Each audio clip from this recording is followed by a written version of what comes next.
విషయం ఏం చెప్పాలంటే, ఒకరోజు నేను ఇంటర్నేషనల్ కాన్ఫరెన్స్ ఉమెన్ ఎంపవర్మెంట్ ప్రోగ్రాంలో పాల్గొంటే అక్కడ మన ఇండియా నుంచి వచ్చిన ఒక ప్రొఫెసర్ నేను Dalit women empowerment in India అని చెప్పేసి ఆర్టికల్ రాస్తే ఆమె కూర్చొని ఇంకా ఏముందండి అంబేద్కరే మీ వాడు కదా, మీ రాజ్యాంగాన్ని రచించిన వాడు కదా అని చెప్పేసి మాట్లాడితే నేను పేపర్ ప్రజెంటేషన్ చేయకుండా అంబేద్కర్ గారి గురించి చెప్పాను. అంబేద్కర్ దళిత వాడు కాదు అని చెప్పేసి నేను ముక్త ఖండంతో తెలియజేస్తా ఉన్నా. భారత రాజ్యాంగాన్ని రచించింది దళితుల కోసం కాదు అని చెప్పేసి సమాజంలో ఉన్నటువంటి అంటరానితనం, అస్పృశ్యత, ఆర్థిక వెనుకబాటుతనం, రాజకీయ వెనుకబాటుతనం, కులాల కుంపట్ల గురించి, కులాల నిర్మూలన గురించి ఆయన భారత రాజ్యాంగాన్ని రచించి భారతదేశంలో ఉన్న ప్రతి పౌరుడికి స్వేచ్ఛ స్వాతంత్రాలు ప్రసాదించినటువంటి ఒక పవిత్ర గ్రంథాన్ని రచించాడని చెప్పేసి నేను చెప్పాను. ఎందుకంటే చాలా మంది చెప్తా ఉన్నారు, ఈరోజు మహిళలు కూడా ఉన్నారు ఇక్కడ, అమ్మా దళిత మహిళల కోసమే భారత రాజ్యాంగంలో అంబేద్కర్ మహిళల హక్కుల గురించి రాయలేదమ్మా. ఆనాడే స్వాతంత్రం మనకు వచ్చిన తర్వాత భారత రాజ్యాంగంలో జనాభా ప్రాతిపదికన 50% ఉన్నటువంటి మహిళలకు వారి జనాభా ప్రాతిపదికన వారికి రిజర్వేషన్ అమలు చేయాలని చెప్పినటువంటి ఏకైక ధీరుడు ఎవరంటే అంబేద్కర్ అని చెప్పేసి నేను తెలియజేస్తా ఉన్నాను. ఈ రోజుకి కూడా 50% రిజర్వేషన్ సాధించుకోలేదు, కాక 33% కోసం కొట్లాడి కొట్లాడి కొట్లాడి మొన్న బిల్లు పెట్టి పాస్ చేసుకున్నటువంటి దరిద్రమైన చరిత్ర మన భారతదేశంలో ఉంది. ఎందుకు చెప్తున్నట్టే ఇప్పుడు ఆ 33% రిజర్వేషన్ లో కూడా నేను ఒక దళిత బిడ్డగా నా దళిత జాతి రిజర్వేషన్ ఎంత అని చెప్పేసి నేను అడుగుతా ఉన్నాను. నా దళిత అక్క చెల్లెలకు మీరు ఎంత రిజర్వేషన్ ఇస్తారని చెప్పేసి నేను అడుగుతా ఉన్నాను. అదే కాకుండా కార్మిక హక్కుల గురించి ఈరోజు ఇక్కడ ఉన్నటువంటి చాలా మంది ఎంప్లాయీస్ వివిధ కులాల వాళ్ళు అయి ఉంటారు, దళితులే కాదు వివిధ కులాల వాళ్ళు ఉంటారు. వాళ్ళు కూడా 8 గంటలు పని దినాన్ని అనుభవిస్తున్నారంటే అది అంబేద్కర్ దళితుల కోసం కాదు, అందరి కోసం రచించినటువంటి రాజ్యాంగం. కార్మిక హక్కులు రక్షించబడుతున్నాయంటే అది గ్రేట్ బాబాసాహెబ్ అంబేద్కర్ గారు అని చెప్పేసి నేను తెలియజేస్తా ఉన్నాను. ఇంకొక ముఖ్యమైన విషయం, అమ్మా ఈరోజు ఉద్యోగంలో మీరు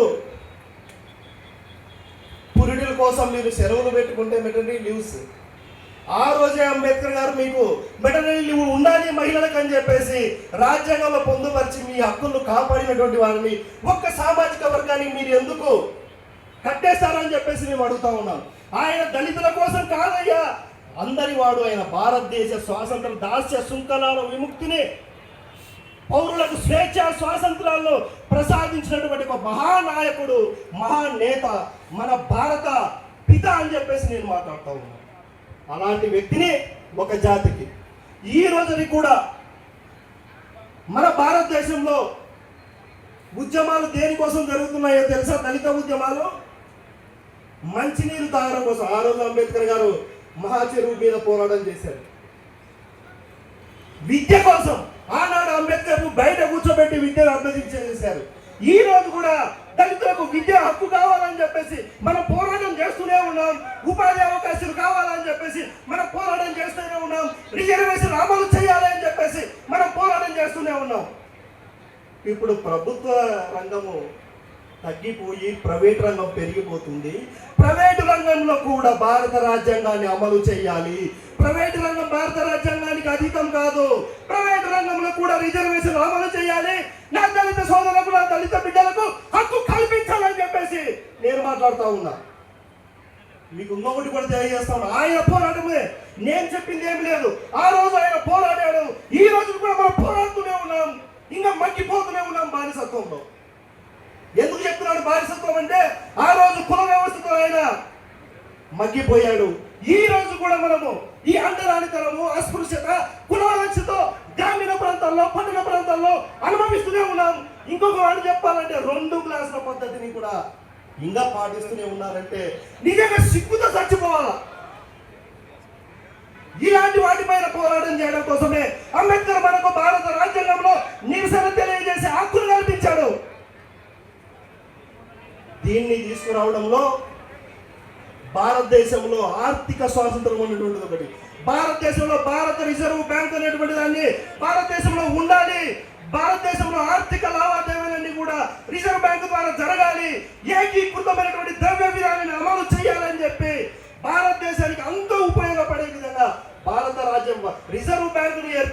చేసినటువంటి ఘనత ఒక అంబేద్కర్ గారిది. అలాంటి అంబేద్కర్ గారిని ఒక కులానికో ఒక జాతికో మీరు కంటగడుతూ ఉంటే మాలో ఉన్నటువంటి రక్తం చెర్రు చెర్రు అని చెప్పేసి పరుగులు వేస్తూ ఉంది. ఖబర్దార్ అని చెప్పేసి కూడా నేను తెలియజేస్తా ఉన్నాను. ఆయన ఒక దళిత జాతి బిడ్డ కాదు, భారత జాతి బిడ్డ, భారత మాత ముందు బిడ్డ, భారత జాతి పిత అని చెప్పేసి కూడా నేను తెలియజేస్తా ఉన్నాను. అలాంటి వ్యక్తిని మనం స్ఫూర్తిగా తీసుకోవాలని చెప్పేసి కూడా తెలియజేస్తా ఉన్నాను. తర్వాత మనం చూసినట్లయితే రాజకీయ పరిణామాల్లో ఆయన అనేక చోట్ల ఓడించారు. ఈ రోజు కూడా రాజకీయాల్లో దళిత నియోజకవర్గాలు ఏర్పాటు చేస్తే అవి కూడా ఇప్పుడు 15% ఇస్తా ఉన్నారు. 15% కాదు బ్రదర్, మాది 24% ఈరోజు జనాభా ఉంది.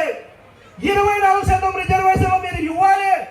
అసెంబ్లీలో కానీ పార్లమెంట్లో కానీ 24% సీట్లు మాకు కేటాయించాలని చెప్పేసి నేను ఈరోజు తెలియజేస్తా ఉన్నాను. మన బాధ్యత అది, ప్రతి ఒక్కరి బాధ్యత. దానికోసం పోరాడాల్సినటువంటి అవసరం ఉంది అని కూడా నేను తెలియజేస్తా ఉన్నాను. 24% ప్రజలు ఉన్నటువంటి మనకు మాత్రం 15% రిజర్వేషన్లు ఇస్తే అది ఏ విధంగా సరిపోతుంది, ఏ విధంగా న్యాయం జరుగుతుంది, ఏ విధంగా సోషల్ జస్టిస్ అవుతుంది అని చెప్పేసి నేను మాట్లాడుతూ ఉన్నా. మీరు ఆలోచించాలా. జనాభా పెరుగుతుంది, మన జనాభా పెరిగినందుకు తగ్గట్టుగా రిజర్వేషన్ పెరగాలి. ఇంకోటి ఆర్థిక స్వాతంత్రం గురించి ఈ మధ్య కాలంలో కుల వ్యవస్థను రద్దు చేసేయండి అని చెప్పేసి ఒక కొత్త స్లోగన్ బయటకు వచ్చేసింది. సంతోషం. కుల వ్యవస్థను రద్దు చేస్తే మొట్టమొదటిగా సంతోషించే వాళ్ళు దళితులే. ఇంతవరకు కూడా బాధలను, ఆ కష్టాలను, నష్టాలను అనుభవించి ఈ కుల వ్యవస్థలో నష్టపోయిన వారు ఎవరైనా ఉన్నారు అంటే ఒక దళితులు మాత్రమే. నడవడానికి పోరాటం చేయాలా, నీళ్లు తాగడానికి పోరాటం చేయాలా, విద్యను అభ్యసించడానికి పోరాటం చేయాలా, విద్యను ఉపాధి కోసం పోరాటం చేయాలా, బ్రతకడానికి కూడా పోరాటం చేయాలి, భవిష్యత్తులో గాలి పీల్చడానికి కూడా పోరాటం చేయాల్సిన పరిస్థితి వస్తుందేమో అని చెప్పేసి నేను బాధపడతా ఉన్నాను. ఈరోజు ఎందుకు చెప్తున్నా ఈ ఆర్థిక స్వాతంత్రం అనేటువంటిది లేకపోవడం వల్ల కుల వ్యవస్థను రద్దు చేయండి, మేము సంతోషిస్తాం. రిజర్వేషన్లు కూడా మీరు రద్దు చేయాలని చెప్పేసి రద్దు చేయండి. రిజర్వేషన్ రద్దు చేసే ముందు ఆర్థిక పరమైనటువంటి సంపద పంపిణీ జరగాలి. ఆస్తులన్నీ ప్రైవేట్ పరంగా ఉన్నటువంటి ఆస్తులన్నీ కూడా ప్రభుత్వం తీసేసుకోండి.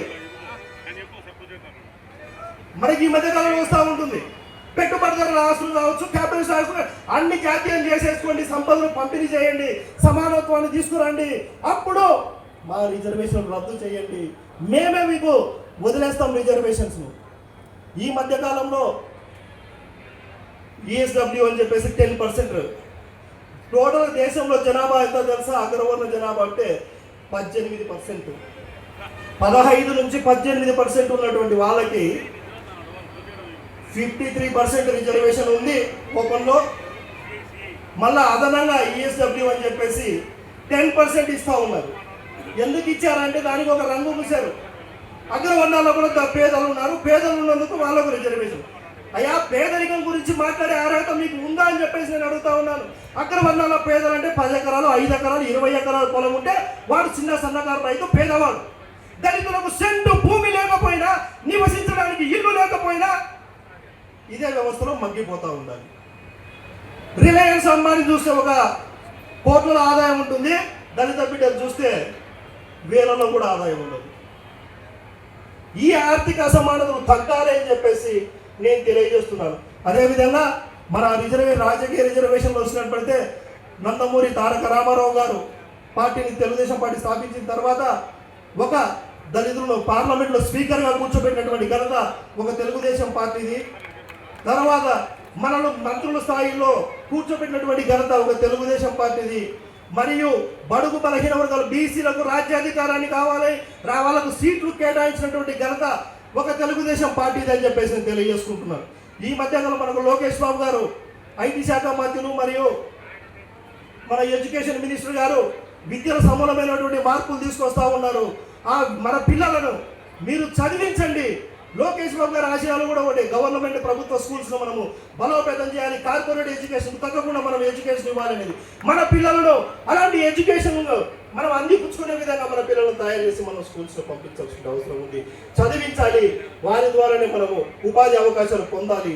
దానికి కావాల్సినటువంటి ప్రణాళికను ప్రతి ఒక్కరు ఏర్పాటు చేసుకుని మన పిల్లలను చదివించండి, ఉద్యోగ అవకాశాల్లో పోటీ పడండి, మన సమాజంలో ఉన్న అస్పృశ్యతను అంటరానితనాన్ని రూపుమాపమని చెప్పేసి కూడా మీకు తెలియజేసుకుంటూ ఇంకొక చిన్న విషయం సార్, బస్విని వ్యవస్థ, జోగిని వ్యవస్థ అని చెప్పేసింది. ఒక దళిత మహిళలను బస్వినులుగా చేసి ఊరు బయట వేసి వారితో ఇష్టానుసారంగా ఇది కులకడం కూడా చరిత్రలో ఒక ఆనవాయితీ.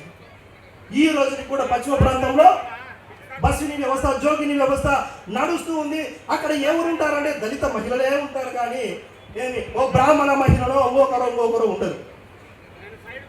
దయచేసి ఇలాంటి వాటన్నింటి మీద మనము పోరాటం చేసినటువంటి అవసరం ఉంది అని చెప్పేసి తెలియజేసుకుంటూ, నాకు ఈ అవకాశం కల్పించినటువంటి నా ఆత్మ బంధువులకు, వేదిక ఉన్నటువంటి పెద్దలందరికీ, మా ఫరూక్ సార్ గారికి ధన్యవాదాలు తెలియజేసుకుంటున్నాం. Thank you sir. Thank you madam, collector madam గారు.